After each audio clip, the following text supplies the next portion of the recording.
지혜로운 방법이 있다면 그것은 저는 늘 자신의 죽음을 기억하면서 살아가는 것이라고 생각합니다. 어쩔 수 없이 고통 중에 죽음을 생각하는 것이 아니라 이 땅에서의 나의 마지막 때를 늘 기억하면서 준비하면서 살아가는 것입니다. 그것이 정말 지혜로운 삶의 가장 중요한 삶의 한 모습이라고 생각합니다. 죽음은 우리에게서부터 결코 멀지 않습니다. 죽음은 아주 가까운 데 있습니다. 최근에도 무안공항의 그 참사를 이렇게 사회적 참사지만 이렇게 내 고통처럼 더 가깝게 느껴진 적도 없는 것 같습니다. 광주에서 희년 함께 사역을 하고 계시는 박창수 목사님이라는 분의 페이스북을 보니까 거기 일가족 9명이 소천한 그 9살짜리 여자아이 그 가정 크리스마스 때 교회 앞에서 아이들 인사하잖아요. 성탄 인사하면서 그 성탄 예배가 끝나고 할머니, 할아버지, 엄마, 이모 이렇게 같이 이제 간 교회의 성도라고 그거를 박창수 목사님이 기록한 것을 봤습니다. 정말 여러분들 다 그러셨겠지만 너무나 극심한 그 고통이 여전히 진행 중에 있습니다. 죽음이 우리에게서 멀지 않습니다. 지혜로운 삶은 우리가 주님 앞에서 나의 마지막 때를 준비하면서 살아가는 것입니다. 그렇기 때문에 어리석은 삶도 있는데요. 어리석은 삶이라는 것은 죽음을 기억하지 않고 사는 겁니다. 죽음을 잠시 한쪽으로 제쳐두고 살아가는 겁니다. 그리스도인은요, 모일 때마다 예수의 죽음을 기억하는 사람들입니다. 부활만 기억하는 사람들이 아닙니다. 오히려 바울은 내가 예수 그리스도와 그가 십자가에 못 박히신 것 외에 다른 어떤 것도 알지 않기로 작정했다. 왜 바울은 예수 그리스도가 그 십자가에 못 박히신 것만 기억한다고 했을까? 예수 그리스도가 그의 십자가에 못 박히신 것과 그분이 부활하신 것 외에는 아무것도 이렇게 말하지 않고, 여러분, 이 땅에서 우리 또한 주님이 그 길을 가셨듯이 한 번 죽게 되는 사람에게 정해진 그 일들이 우리에게 남겨져 있습니다. 그러니까 부활의 영광이 분명히 있어요. 그러나 이 땅을 살아가는 우리는 예수 그리스도의 십자가의 죽음을 기억하며 내가 어떻게 그분의 발자취를 따라 잘 죽을 것인가, 이 길을 걸어갈 때 우리가 주님이 부활의 첫 열매가 되셨듯이 우리도 그 열매에 동참하게 된다는 의미인 겁니다. 이렇게 죽음만 얘기해야 돼. 그러나 성경의 의미를 그렇게 우리가 알아야 될 것이라고 생각합니다. 오늘 디모데 후서는 여러분 아시겠지만 바울에게 유언과 같은 편지 아니었습니까? 바울은 로마서에서 우리의 몸을 하나님이 기뻐하시는 거룩한 산 제물로 드리라고 말했습니다. 너는 네 것이 아니라고도 말했습니다. 넌 네 거 아니야. 네 것처럼 살지 마. 너는 하나님 거야. 그리스도인은 누군가? 그의 모든 것이 하나님의 것이 된 사람. 그게 그리스도인입니다. 그러니까 자신의 생명조차 자기의 소유가 아니라는 것을 아는 사람이 바로 저와 여러분, 우리 그리스도인입니다. 그래서 바울은 이렇게 서슴지 않고 주저하지 않고 말하는 겁니다. 네 몸을 드려라. 네가 예물이 되어라. 너의 삶 자체가 주님께 드려지게 되어라. 목사가 되어야 된다는 말일까요? 그렇지 않지 않습니까? 우리의 모든 저와 여러분의 삶이 다 동일하게 하나님 앞에 산 제물로 드려지는 그러한 삶을 살라고 바울이 말하고 있습니다.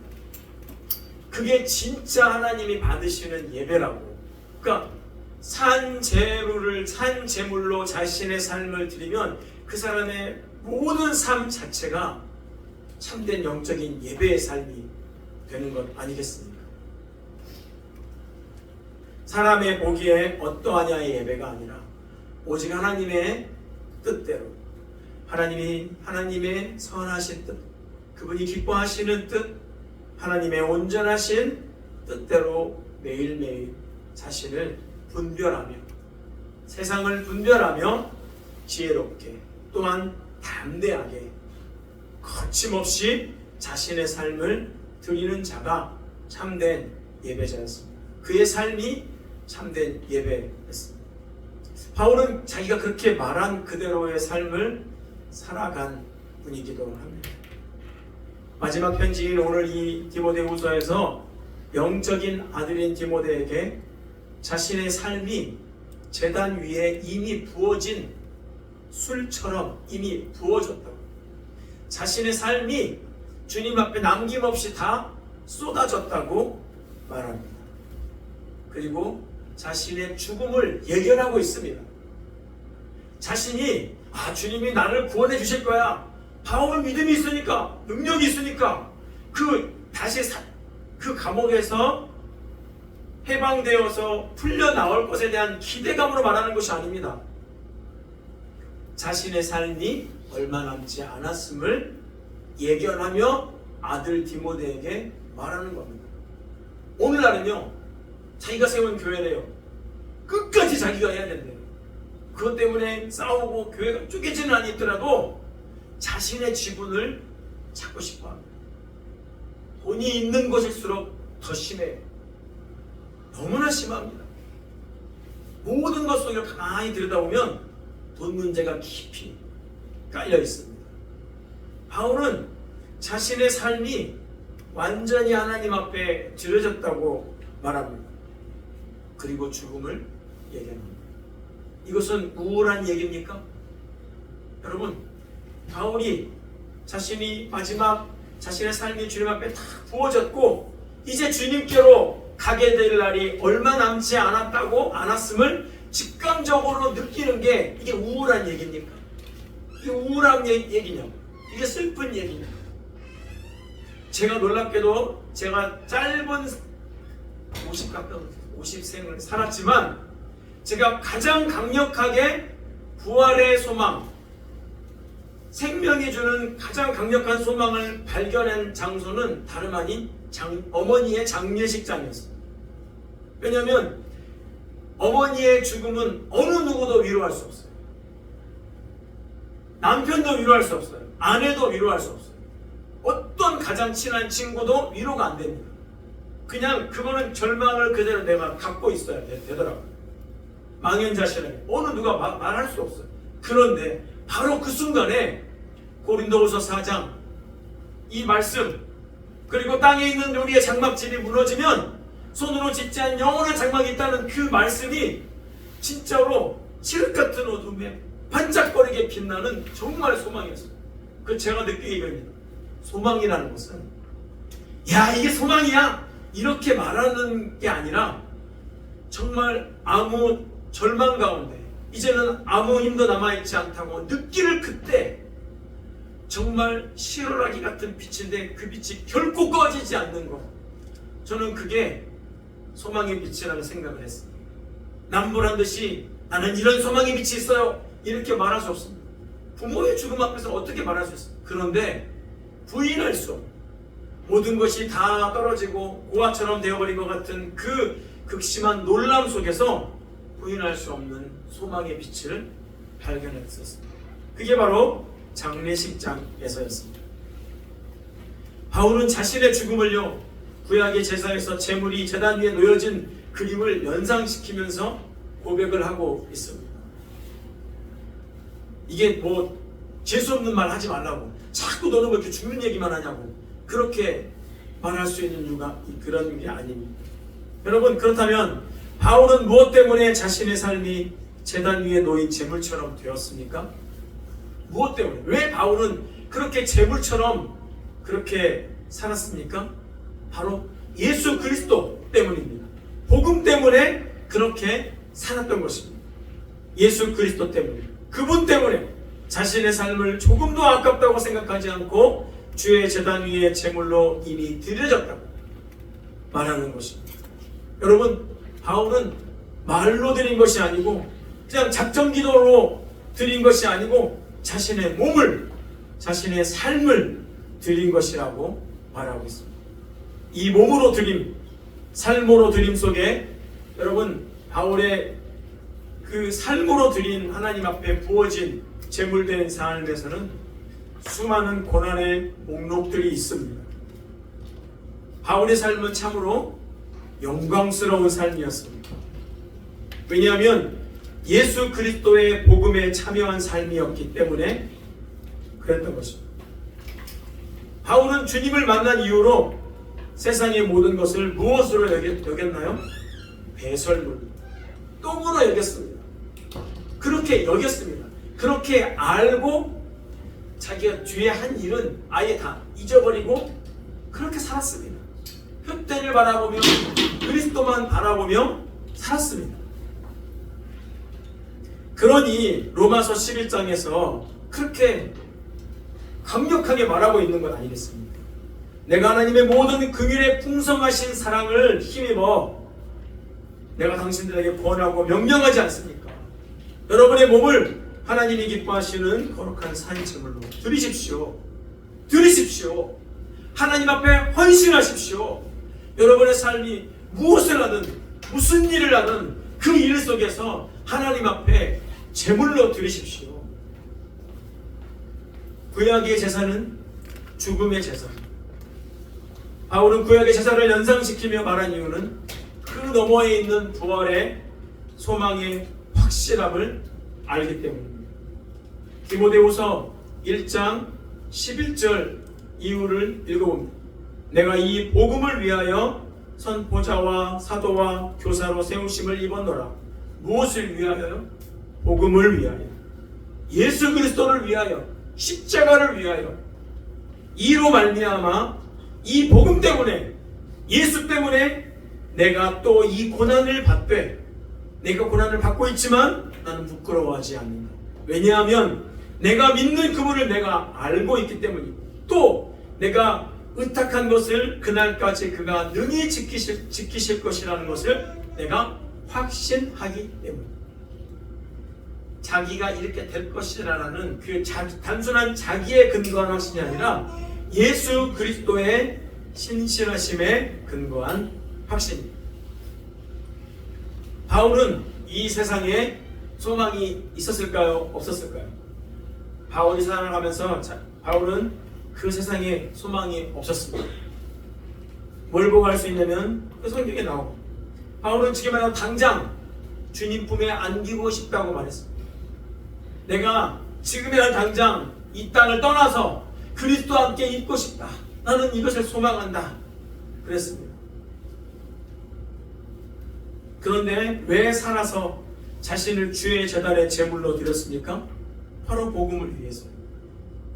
그 바울이 전한 복음이 오늘 저와 여러분에게까지 온 것입니다. 그래서 우리가 살았습니다. 바울에게 감사하고 바울을 세워주신 그리스도께 감사해야 될 일 아니겠습니까? 아이고 2000년 전에 일인데 뭘, 그리스도인의 시간표는요 초시간이죠. 이 땅에서 제한된 24시간도 살아가지만 저와 여러분은 지금 이 시간도 영원에 잇대어 있는 겁니다. 사도 요한이 고난을 받고 유배지에서 고통 가운데 있을 때 하나님이 환상을 보여주십니다. 천국에서 예배를 드리는 광경을 보여줍니다. 왜 보여줄까요? 힘내. 지금 너가 그렇게 있지만 너의 그 삶이 이 천상에서의 영광스러운 예배와 잇대어 있다. 연결되어 있다. 어마어마한 위로의 그림인 것입니다. 이러한 상상력이 성경에서 오늘 그리스도인은 우리에게 이렇게 슬픔 많고 고난 많고 불의가 판을 치는 이 세상 가운데서 여전히 우리도 믿음의 상상력을 가지고 우리의 삶이 영원에 잇대어 있다는 것을 인식하고 살아갈 때 우리의 삶을 기꺼이 복음을 위하여 지극히 평범한 일상에서 드릴 수 있는 겁니다. 여러분, 주님이 우리를 구원하셨습니다. 믿습니까? 여러분, 이 시간에 할렐루야 한번 외칩시다. 할렐루야! 할렐루야. 그런데 주님이 이 고통 많은 세상에 우리를 남겨뒀습니다.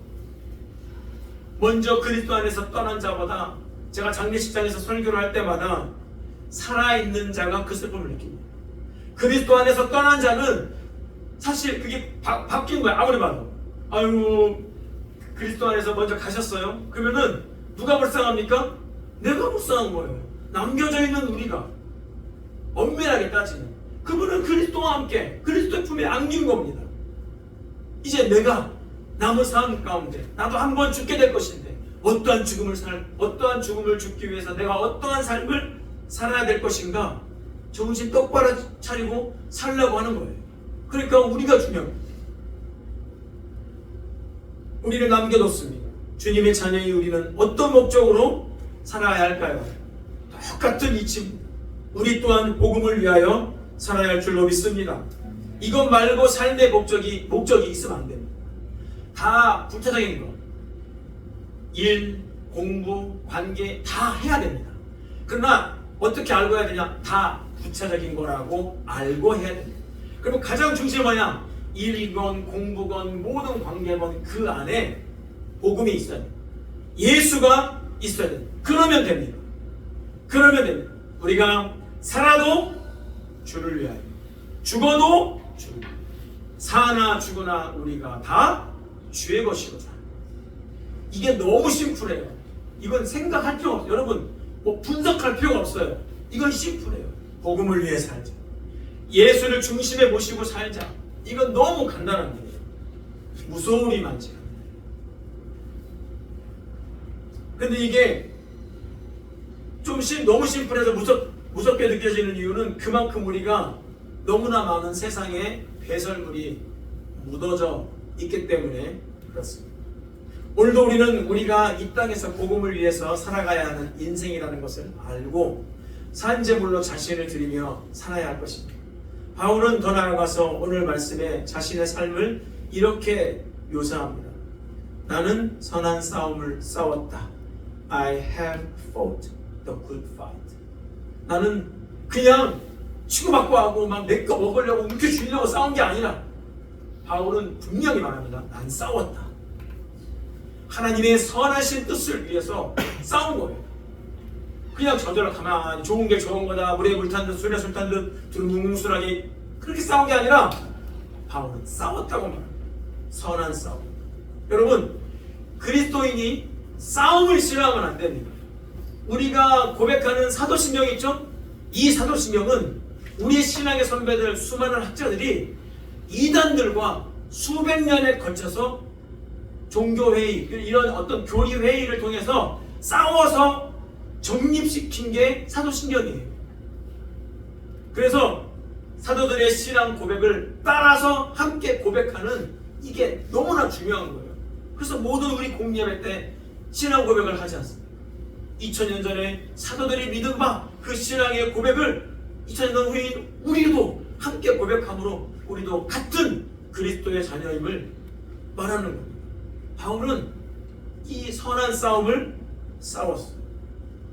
싸우기를 싫어하면 안 돼요. 너희가 아직 죄와 싸우되 피 흘리기까지 싸우지 않았다고 히브리서 기자는 말합니다. 알고 있어요. 이 사람이 싸우고 있는지 싸우지 않고 그냥 적당히 그냥 간격 유지하면서 살고 있는지. 2024년 어떻습니까? 한 해 주님의 영광을 위해서, 주님의 뜻을 위해서 거스르는 내 자아와 얼마나 싸웠습니까? 가정에서, 일터에서 우리는 그리스도인으로 선한 싸움을 얼마나 싸웠습니까? 또한 두 번째, 바울은 나는 나의 달려갈 길을 마쳤다. I have finished the race. 나는 마쳤다. 더 이상 트랙에 남아있지 않아요. 바울은 경기장의 모든 끝선까지 갔음을 압니다. 모든 경기가 끝났습니다. 자신에게 주어진 경기였습니다. 자신이 뛰어야 돼요. 자신의 이름이 걸린 경기였습니다. 여러분, 우리는 오늘도 살아갑니다. 우리에게 맡겨진 트랙이 있습니다. 우리가 달려가야 합니다. 부모도 대신 달려가 줄 수 없고 내 자녀를 위해서 내가 대신 달려가 줄 수도 없습니다. 우리 각자 달려야 될 인생의 트랙이 있습니다. 하나님께서 맡겨주신 그 트랙의 목적지는 그리스도입니다. 잘 가고 계십니까? 또한 바울은 나는 믿음을 지켰다. I have kept the faith. 나는 믿음을 지켰다. 우리는 무엇인가를 새로 만들어내는 사람이 아닙니다. 신앙은 좀 십자가 말고 뭐 딴 거 없어? 이 십자가는 다 아는 거라니까. 예수 말고 좀 다른 그런 어떤 다른 논리나 그런 거 없냐고. 좀 더 나의 마음을 시원하고 뭔가 다르게 해줄 수 있는 거 없어? 없습니다. 만약에 십자가의 복음이 지루해진다면 그것은 가장 먼저 그 복음이 잘 전해졌는데 그 복음이 십자가가 지루해진다면 그것은 내가 지금 뭔가 잘못되고 있다는 증거입니다. 바울은 예수 그리스도 안에서 그분을 향한 자신의 믿음을 지켰습니다. 그는 세상적으로 볼 때도 유대교 가문으로 봤을 때도 어떤 학문적으로 보나 그는 정말 지키고 싶은 게 정말 많았을 겁니다. 그러나 그런 모든 것들은 정작 다 배설물로 여기고 그리스도를 향한 믿음을 굳게 지킵니다. 다른 것은 다 잃어버려도 이것은 잃어버리지 말아야지. 그게 주를 향한 믿음이었습니다. 바울의 재물된 인생은 정말로 치열한 싸움이었습니다. 그 목적지를 향해 바울은 쉬지 않고 싸웠고 쉬지 않고 달렸으며 그 가운데 그 치열함 속에서도 믿음의 순전함을 지켰습니다. 욥의 부인이 그랬죠. 자식이 죽고 재산이 다 날아가고 그랬는데 아직도 당신이 믿음을 지키고 있냐. 하나님을 욕하고 죽어버리라. 부인이 그렇게 말하자 그 기왓장으로 자기 몸을 뻑뻑 긁고 있으면서 욥이 뭐라고 말해요? 그대가 말하는 참으로 어리석은 말이라고 말합니다. 우리 인생의 관점으로 봤을 때는 욥은 비참한 고난 가운데 있는 사람이었습니다. 그러나 그는 믿음을 떠나지 않고 믿음을 굳게 지켰습니다. 마지막으로 바울은 구주 예수께서 주신 선물인 믿음을 지켜가면서 다른 세상의 어떤 은혜도 구하지 않고 부러워하지도 않았습니다. 싸우기 싫어하는 그리스도인, 싸움의 목적과 대상을 혼돈하는 그리스도인. 저 거리에서 그리스도인이라고 불리우는 사람들은 무엇을 위해 싸우고 있나요? 그들은 그리스도를 위해서 선한 싸움을 싸우고 있나요? 우리의 일터에서 또한 우리 자녀들은 싸움을 잘 싸워가고 있나요? 우리는 무엇을 점검하며 체크하며 그리스도인으로 살아야 할까요? 일주일에 한 번 교회 갔어 안 갔어? PT 안 했어? 이걸까요? 그거는 아주 구체적인 것입니다. 우리의 씨름은 혈과 육에 대한 것이 아니요 정사와 권세와 이 어둠의 세상 주관자들과 하늘에 있는 악의 악한 영들에 대합니다. 헛된 평화를 구하지 마십시오. 정작 싸워야 될 때 싸우지 못하고 믿음을 지키고 치열하게 달려갈 길을 가는 것을 포기하고 평화라는 이름으로 숨지 마십시오. 여러분, 우리의 삶에 예수 빼고 참된 평화가 있습니까? 예수가 평화입니다. 문제는 예수 빼고도 평화가 있다고 본의 아니게 우리 몸이 몸으로 그렇게 여기고 있을 때가 있다는 겁니다. 이것조차 회개해야 합니다. 마라톤 경주라는 것을 잊고 현실에 안주하거나 주저앉아서 경기를 더 이상 하지 않는 그리스도인, 다른 사람의 경기를 지켜보는 관객이 되어버린 그리스도인. 정작 자기의 길은 가지 않고, 그러나 바울은 달려갈 길을 마쳤습니다. 달려갈 길을 마쳤다는 건 생의 마지막이랍니다. 자신에게 주어진 경주를 목적지까지 마친 믿음을 지켰다고 마지막 순간에 말하는 그리스도인 우리가, 저와 여러분이 되기를 바랍니다. 나는 믿음을 지켰다. 엄마가 아빠가 다른 것은 몰라도 믿음을 지켰어. 저는 이 말을 자랑해도 된다고 생각합니다. 믿음을 지켰다는 것은 왕 대신 예수께 충성하였다는 것입니다. 히브리서는 예수님을 하나님의 집에 신실하고 충성된 분이라고 소개합니다. 그리스도인, 예수를 믿는 우리도 주님이 하나님께 충성하셨듯이 우리도 충성하는 복음의 종이 되어야 될 줄로 믿습니다. 바울은 더 이상 가야 될 길이 없습니다. 싸워야 할 싸움이 없습니다. 현재 아무런 힘조차 남아있지 않습니다. 모두가 떠나고 주위에 아무도 없습니다. 그러나 그리스도의 복음의 종으로 여전히 남아있습니다. 이제 바울은 고개를 들어 이 땅이 아닌 하늘을 바라봅니다. 의의 면류관을 바라봅니다. 바울은 압니다. 그리고 확신합니다. 주님의 상을, 자신뿐만 아니라 주의 나타나심을 사모하는 모든 자들에게 동일하게 주실 것을. 이 소망이 없다면 도대체 우리는 이 죄악된 세상을 어떻게 살아갈 수 있을까요? 이 말은 무슨 말인가? 주의 나타나심을 사모하는 모든 자들, 곧 오늘 이 시간에 저와 여러분, 우리 준하교회 성도들은 선한 싸움을 끝까지 싸워야 한다는 것을 말합니다. 우리에게 주어진 달려갈 길을 달려가야 한다는 것을 말합니다. 그리고 믿음을 지켜야 한다는 것을 말합니다. 주님의 말씀을 기억합니다. 사람이 그 마음에 쌓여진 것을 말한다는 것을. 선을 쌓으면 선을 말하고 악을 쌓으면 악을 말합니다. 몸으로, 삶으로 배어나오는 것. 주를 향한 소망을 가진 사람의 입에서, 삶 속에서 주를 향한 소망의 언어가 나올 것입니다. 몸으로, 삶으로 배어나오는 것은 부인할 수 없는 우리 자신의 참 모습이기에 이 시간에 자신의 모습을, 올 2024년에 걸어왔던 우리 자신의 모습을 한번 돌아봅시다. 선한 싸움을 싸우고 있습니다. 주님이 가신 길, 내가 뒤따라 달려가야 할 길을 지금 그 트랙위에 잘 달려가고 계십니까? 믿음을 지키고 있습니까? 주님이 주실 상급을 바라보고 있습니까? 의의 면류관입니다. 세상의 면류관이 아닙니다. 세상의 재물은 다 썩습니다.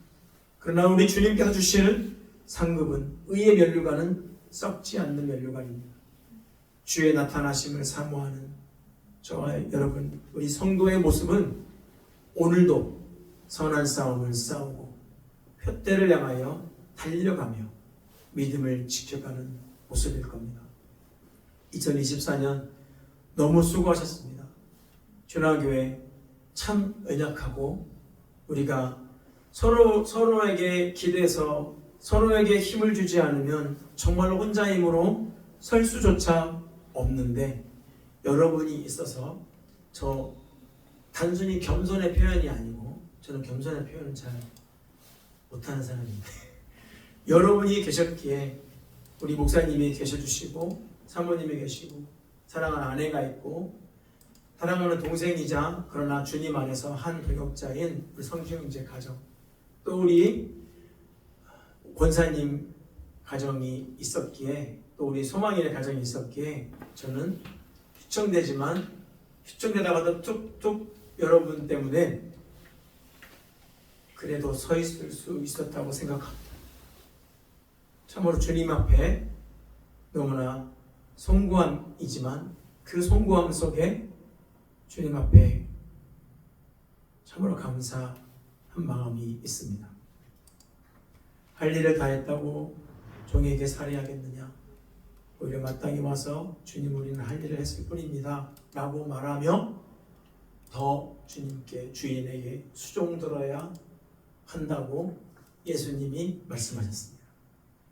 2024년은 참으로 부족하였다면 다가오는 2025년에는 주님과 함께 동행하며 우리에게 주어진 삶의 트랙 위에서 치열하지만 세상적인 치열함만이 아니라 무엇보다 하나님의 선한 싸움을 위해서 치열하게 살아가십시다. 그리고 믿음을 지킵시다. 그리고 우리 자녀들에게 엄마가 아빠가 지키라고 너도 지키라고, 엄마처럼 해, 아빠처럼 해, 그렇게 말할 수 있길 바랍니다. 제가 이렇게 몇 번 말한 적이 있는데 드럼 가르칠 때 제일 강력한 가르침이 뭔지 아세요? 나처럼 해. 나처럼 해. 나처럼 해. 나처럼 해.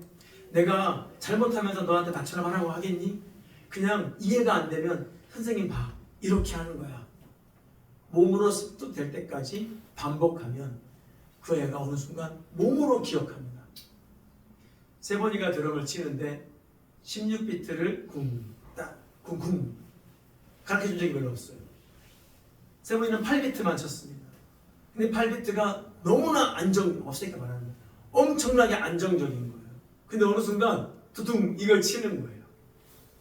그건 몸으로 느끼는 거예요. 그 리듬은. 이거 있잖아. 하나 둘 셋 따따 이게 아니에요. 근데 몸으로 느끼는 거예요. 자꾸 관심을 갖고 더 열심히 적극적인 연주를 하면서 보면서 몸으로 이렇게 습득되는 게 참 중요하구나. 여러분, 우리가 주님을 닮아가는 삶이 이런 삶이었으면 좋겠어요. 이 몸과 영혼이 하나가 되어서 주님이 기뻐하시는, 그래서 그날에 주님이 우리에게 주시는 상급을 바라보며 함께 이제 다가오는 2025년도 나아가기를 소망합니다. 기도하겠습니다. 살아계신 하나님 감사합니다. 주의 인자하심, 주의 성실하심, 하나님의 그 은혜를 힘입어 2024년을 올 수 있었습니다. 우리가 감사를 드리기에 우리의 감사 속에 우리가 지금 겪고 있는 이 대한민국의 현실과 또 무한공항의 참사 유가족들 그 기가 막힌 상황 앞에서 우리의 감사마저 더 깊이 하나님 앞에서 돌아보게 됩니다. 하나님, 우리는 이 세상에서 우리의 힘으로 살 수 없습니다. 그것은 우리 몸으로 느끼는 바입니다. 머리와는 다르게 우리 삶의 경험으로 내 힘으로 온전하게 서 있을 수 없다는 것을 우리는 알고 있습니다. 건강의 문제, 경제적인 부분에서의 문제, 자녀들의 문제. 오 주님, 이 모든 치열함 속에 우리가 주님을 위한 선한 싸움을 게을리하지 않게 해주시고 우리 인생의 트랙이 주님께서 주신 트랙임을 기억하고 조금 힘들면 잠시 서로에게 어깨를 빌려주고 기대어주며 또 서로를 위해서 기도해주는 함께 이어달리기를 걸어가는 믿음의 공지들로 2024년을 걸어왔고 이제 2025년도 그렇게 걸어가게 하옵소서. 그리고 마지막으로 다 잃어버려도 심지어 건강까지 잃어버린다 할지라도 주를 향한 믿음을 지켜가는 우리가 되게 하여 주시옵소서. 우리가 살아가는 이날만 있는 것이 아니라 그날에 주께서 주의 나타나심을 사모하는 모든 자에게 베풀어 주시는 의의 면류관이 있음을 바라보게 하여 주시옵소서. 우리 영의 눈을 열어서 그 주님의 상급 주심을 바라보며 영혼에 잇대어 하루하루를 살아가는 우리가 되게 하여 주시옵소서. 하나님, 2024년 사랑하는 우리 김영식 목사님 가정으로 인해서 참으로 감사드리고 김영식 집사님 가정으로 인해서 감사합니다. 우리 임성주 형제, 김선우 형제 가정으로 인하여 감사드립니다. 하나님, 준하교회가 아무쪼록 이 교회를 통하여 이 근동에 소망 없이 당황하며 죽어가는 그 영혼들에게 아무쪼록 몇몇이라도 그들을 얻고자 우리의 존재를 불태울 수 있는 그러한 교회로 될 수 있도록 인도하여 주시옵소서. 주님, 우리를 사용하여 주시옵소서. 썩어서 없어지는 것이 아니라, 부패해서 썩어 문드러져서 없어지는 것이 아니라, 주님의 나라를 위하여 달아 없어지는 주님의 교회가 되게 해주시고 우리 모두가 되게 하여 주시옵소서. 새해에는 기도하고 있는 모든 우리 사람들이 주님 앞으로 돌아오는 그 꿈을 꿔봅니다. 주님 인도해 주시고, 특히 어머니를 먼저 보내고 이제 사랑하는 우리 준범이, 그리고 4월에 입대를 준비하고 있는 우리 현우, 하나님이 두 형제를 주님 붙잡아 주시옵소서. 굳게 믿음의 아들들로 세워져 갈 수 있도록 인도하여 주시옵소서. 하나님, 지금 상담 가운데 있는 연우가 이은희 사모님과의 상담 과정 가운데에서 하나님의 놀라운 치유가 일어나게 하여 주시옵소서. 회복이 일어나게 하여 주시옵소서. 하나님의 증거를, 살아계심의 증거를 여러분의 삶 가운데 나타내 보여서 연서와 할머니와 부모와 아빠가 주님께로 나올 수 있도록 은총을 내려 주시옵소서. 하나님, 암투병 중인 태윤이의 할머니를 치료해 주시고, 하나님, 바른 천국의 소망, 바른 믿음 가운데 그분이 삶을 주님께 의탁하며 아버지를 준비할 수 있도록 인도하여 주시옵소서. 태윤이의 가정이 주님께로 돌아오게 하여 주시옵소서. 주님, 이제 다가오는 2025년을 주님께 올려드립니다. 주님과 함께 동행하는 한 해가 되게 하여 주시옵소서. 신실하신 주님께 감사와 찬양을 드리며 예수 그리스도의 이름으로 기도하옵나이다. 아멘.